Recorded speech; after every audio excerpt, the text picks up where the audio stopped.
শুরু করছি পরম করুণাময় অসীম দয়ালু আল্লাহ তাআলার নামে। আসসালামু আলাইকুম রহমতুল্লাহি ওয়া বারাকাতু। কেমন আছেন সবাই? আমি আলহামদুলিল্লাহ আল্লাহর অশেষ রহমতে ভালো আছি। আর শুরুতেই আমার ভালো লাগার কিছু স্টিল পিকচার আপনাদের সাথে শেয়ার করছি, যেগুলো আমি প্রায়ই দেখে থাকি।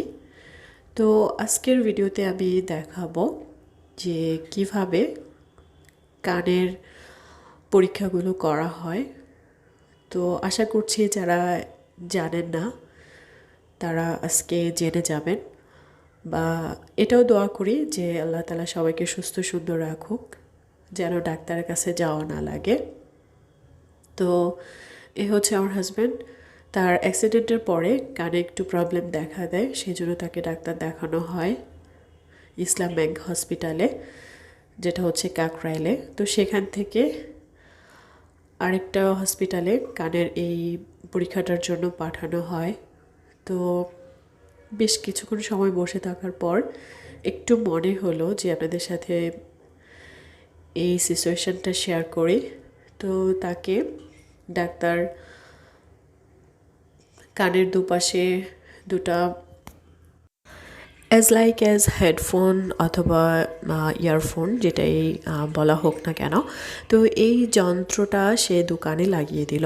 এবং ডাক্তারের সামনে একটা মেশিন ছিল, যেটার মাধ্যমে সে এই সাউন্ডটাকে কন্ট্রোল করছে লেফট অথবা রাইট দুপাশে। যে আপনি যদি লেফট পাশে শুনতে পান তাহলে হাত উঠাবেন, বা প্রথমে এরকমটা ছিল যে আপনি সাউন্ডটা পাচ্ছেন কিনা, তাহলে হাত উঠিয়ে আমাকে জানাবেন। দেন সেটা ডাক্তার সে অনুযায়ী, সেই ফ্রিকোয়েন্সি অনুযায়ী ডাক্তার প্রেসক্রাইব করছে।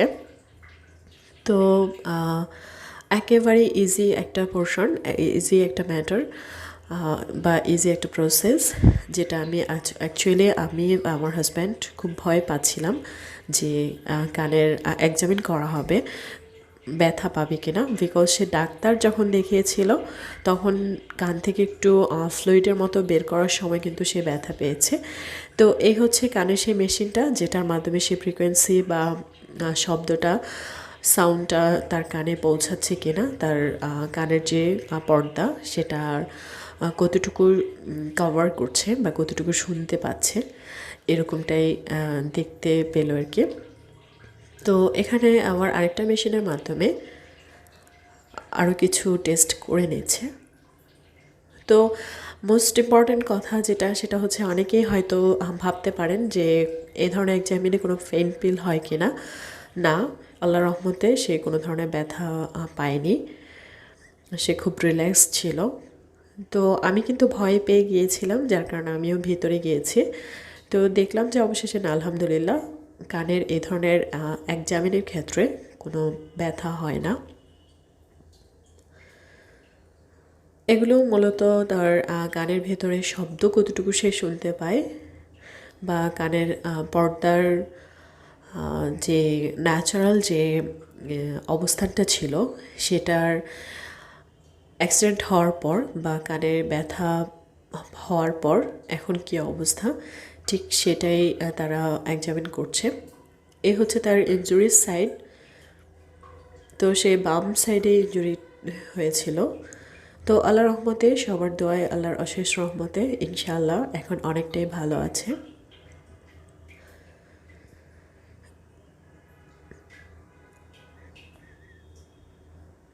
তবে এই টেস্টটা করানোর ক্ষেত্রে মিনিমাম প্রায় ৮ ঘন্টা সময় লাগে, যেটা প্রত্যেকটা পেশেন্টের ক্ষেত্রেই হয়ে থাকে। তো আমি সাজেস্ট করব যে অবশ্যই ভালো নাক কান গলার ডাক্তার দেখাবেন। আমরা দেখিয়েছিলাম ইসলাম ব্যাংক হসপিটালের ডক্টর মাহমুদুল হাসান। তো এই ডাক্তার ছিলেন হচ্ছে আমার হাজব্যান্ডকে যে ডাক্তার সার্জারি করেছেন, শাহরিয়ার সাভেদ, ওই ডাক্তারের একজন ক্লোজ ফ্রেন্ড, পরিচিত। তো আমরা এই দিক থেকে আমরা মোটামুটি একটু কনফার্ম ছিলাম যে না, ভালো কিছু হবে ইনশাআল্লাহ। এই পেপারসটার মাধ্যমেই অ্যাকচুয়ালি সে কাউন্ট করছিল যে তার কানের কী অবস্থা।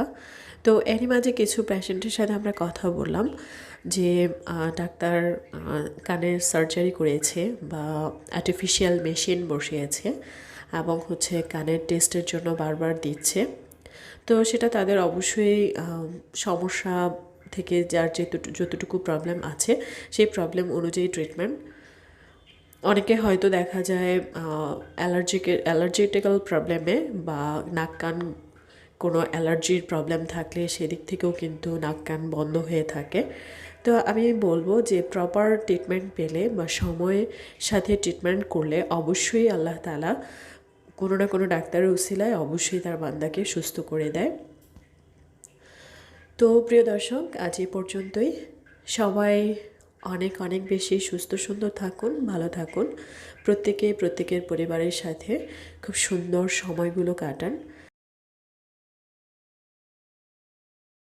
আর শারীরিক সমস্যা থাকবে, এতে ভয় পাওয়ার কিচ্ছু নেই। মনে সাহস নিয়ে এগিয়ে যেতে হবে। আর অবশ্যই পরিবারের সাপোর্ট থাকতে হবে। অসুস্থ কোনো ব্যক্তির সাথে আমরা আন্তরিকভাবে সাহস দিলে, আন্তরিক ভালোবাসা দিলে তাকে সুস্থ করে তোলা অনেকটা সহজ হয়ে যায়। আর সর্বোপরি সম্পূর্ণ আল্লাহ তাআলার ইচ্ছা। আর সবাই অবশ্যই যে যার জায়গায় ভালো থাকবেন, আমাদের জন্য দোয়া করবেন। আর এই মুহূর্তে বলে দিচ্ছি যাওয়ার আগে, আমার চ্যানেলের কাজগুলো যদি আপনাদের ভালো লেগে থাকে, বিন্দু পরিমাণ কাজে আসে বা একটু হলেও উপকৃত হন, তবে অবশ্যই এখনও যারা চ্যানেলটিকে সাবস্ক্রাইব করেননি প্লিজ সাবস্ক্রাইব করতে ভুলবেন না। আর যারা করেছেন আমি সত্যি তাদেরকে ধন্যবাদ দিয়ে ছোট করব না, আমি অনেক অনেক কৃতজ্ঞ। ভালো থাকবেন সবাই, সুস্থ সুন্দর থাকুন। আজ এ পর্যন্তই। আল্লাহ হাফেজ।